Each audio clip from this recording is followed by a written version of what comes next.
मित्रांनो, sex education हा नाजूक विषय अतिशय प्रगल्भपणे हाताळणारे फार कमी चित्रपट आपल्या बघण्यात आले असतील. असाच एक मराठी चित्रपट तो म्हणजे बालक पालक. गोमूत्र प्यायलं तर काय होतं ग? छान असतं, पवित्र असतं ते. आणि शेण खाल्लं तर?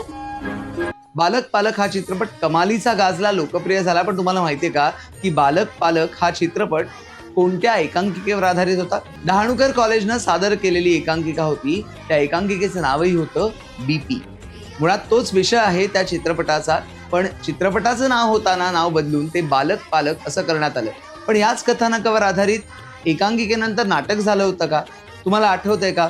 बघा, जर तुम्हाला आठवत असेल तर कोणत्या शीर्षकाचं नाटक होतं हे कमेंट बॉक्समध्ये नक्की सांगा. पण डहाणूकर कॉलेजच्या BP या एकांकिकेनं इतिहास घडवला आणि त्यानंतर बालक पालक या चित्रपटानं सुद्धा सेक्स एज्युकेशन हा विषय अतिशय नाजूकपणे आणि प्रगल्भपणे हाताळला. हे होतं एकांकिकेचं झालेलं चित्रपटातलं माध्यमांतर.